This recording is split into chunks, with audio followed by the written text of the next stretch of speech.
Hey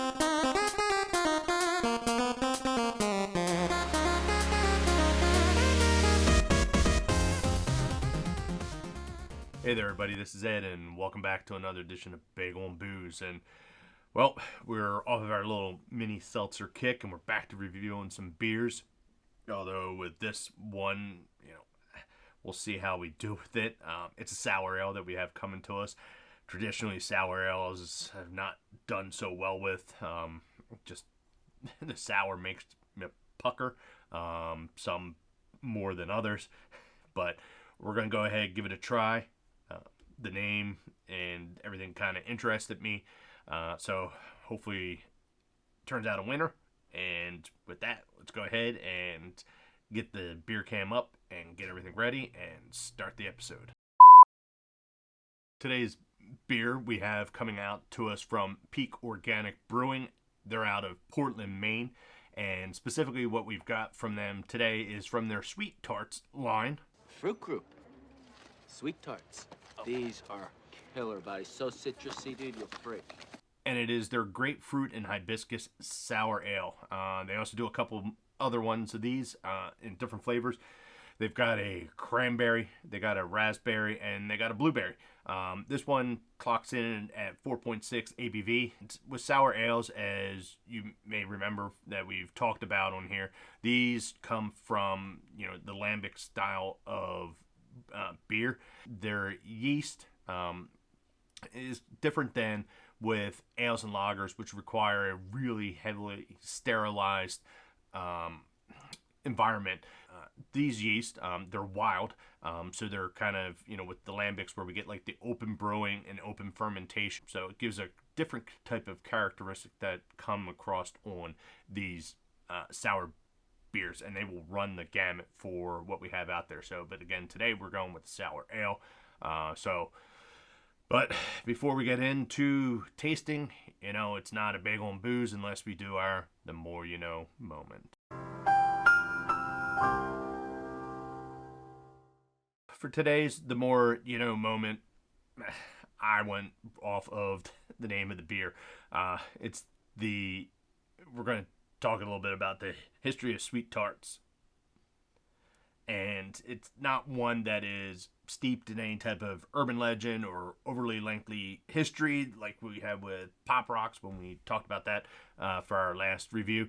But it's one that's got obviously relationship to the name. Even if it isn't inspired directly from the candy, I kind of figured the history of SweeTARTS probably is a little bit better than talking about the history of Grapefruit or Hibiscus.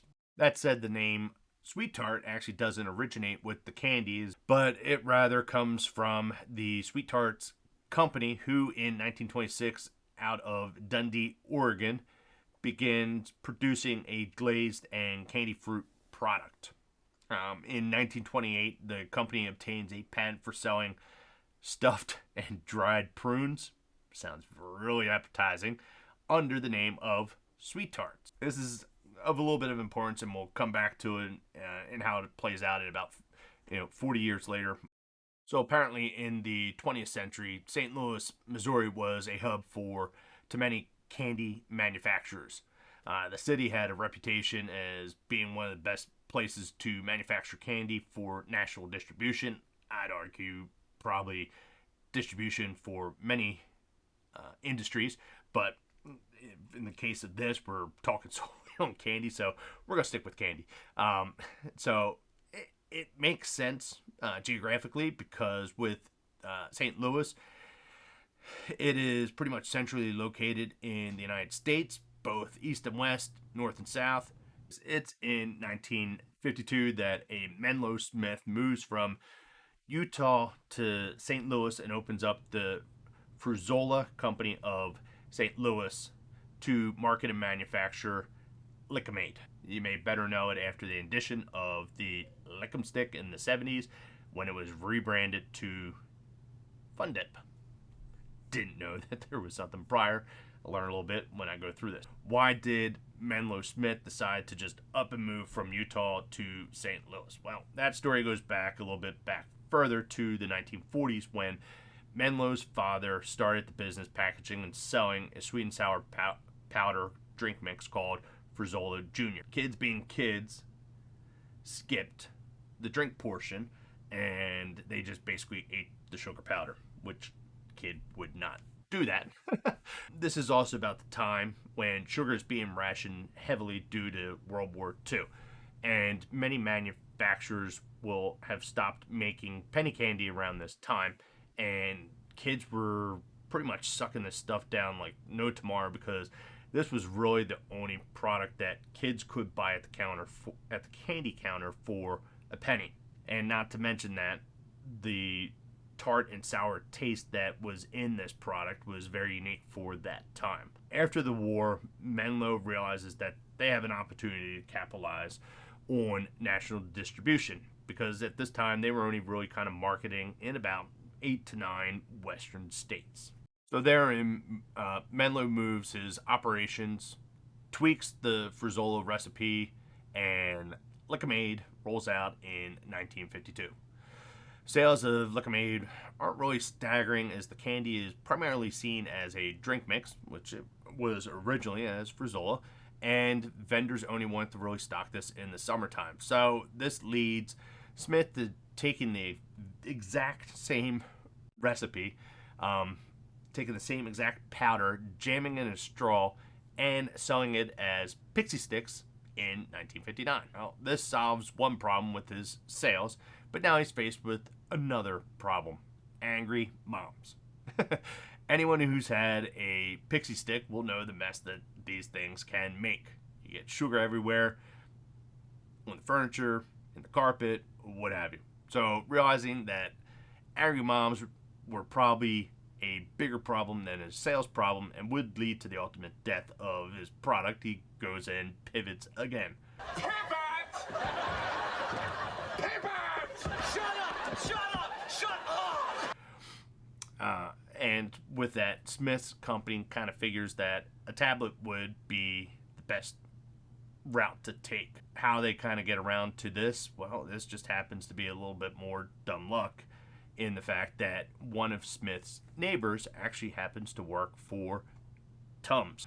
So in 1963, the company decides to take the Pixy-Stix powder, run it through the TUMS presses, and out pops SweeTARTS. The rest, as they say, is history. Well, not quite. Well, remember that little company from Oregon back in the 20s? Well, they unsuccessfully tried to sue Menlo's company, now renamed Sun Line Inc., but they sue them in 1964, but they ultimately lose because their original patent was found invalid due to the lack of use. And it is also around this time we have a little bit of other pivoting that goes on.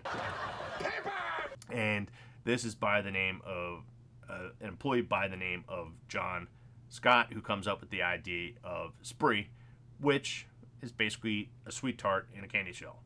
So that, in a nutshell, or candy shell, is how one candy continued to reinvent itself to be a staple 80 years later.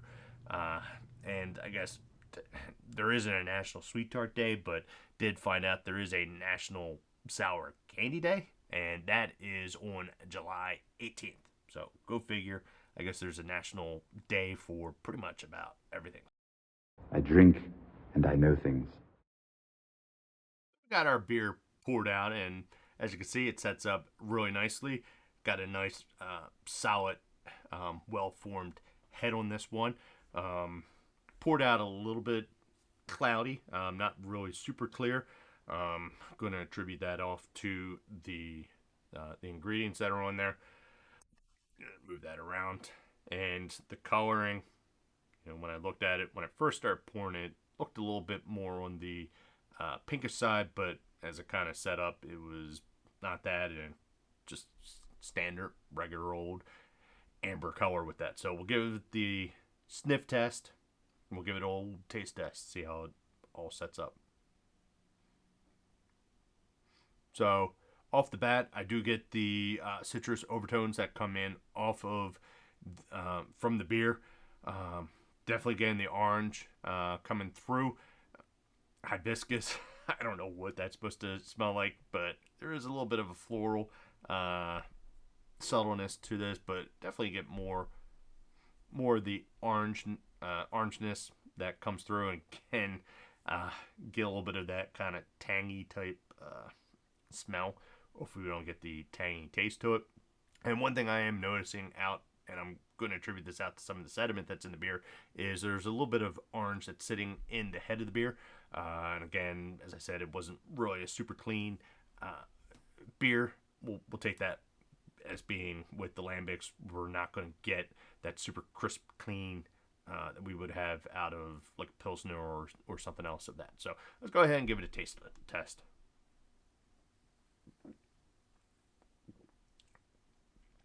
So it definitely gets a little bit of tartness that's in there. Not super much. Gonna worry about it when we go to do our chug, but right over the bat, I do get a nice, refreshing kind of orangeness that's coming through. Not super overpowering. It's a little bit on the refreshing side. It definitely sets up fairly well. There is it's not overtly sour as some of the other sours that we have tried in the past, which I'm liking.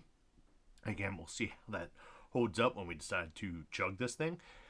But as a sipping beer, it works fairly well. I'm not finding much wrong with it. You know, it's got a good, nice, subtle orange flavor to it. It's got, a little bit of, a little something else. I'm going to attribute that out to the hibiscus. Again, I don't know what hibiscus is supposed to taste like.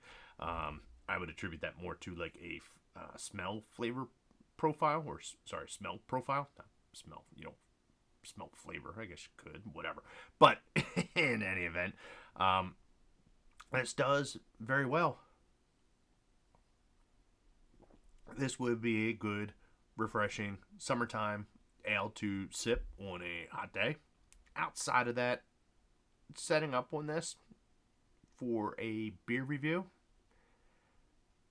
we will give this one, we'll give it a 4. We'll give it a 4. It's a nice solid beer that comes into play. There's very little that I can find that I don't like on it. It sets up very solid. Can't complain. It does fairly well across the board. It handles and sets up very easily. And it's definitely, like I said, it is one that would be good for sipping and refreshing, enjoying poolside, in the backyard, what have you. So, yeah, we'll stick with our 4 rating.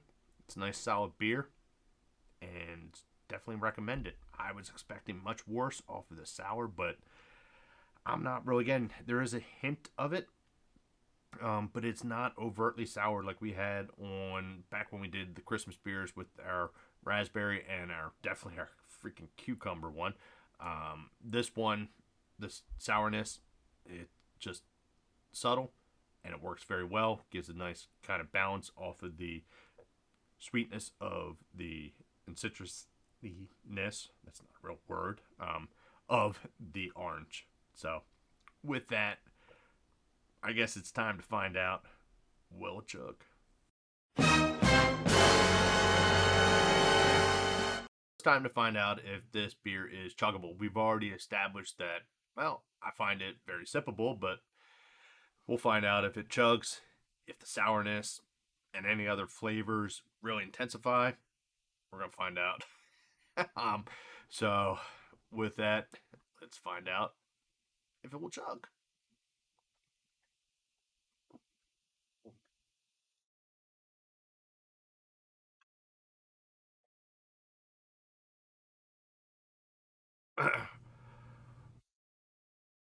Ooh, it is not chuggable.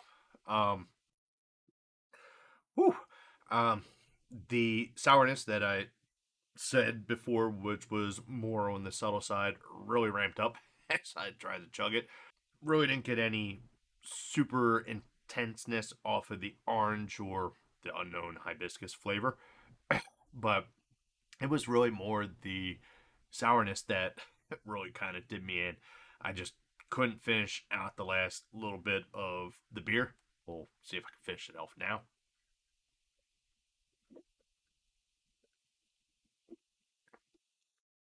Now I can.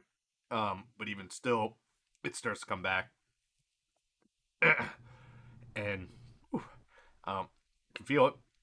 The tartness is coming through, making me pucker. But all in all, we'll still hold on to the same beer rating. I guess with that, this is done. I'm done. We're done. And I thank you again for tuning in to another edition of Bagel and Booze. Thanks all.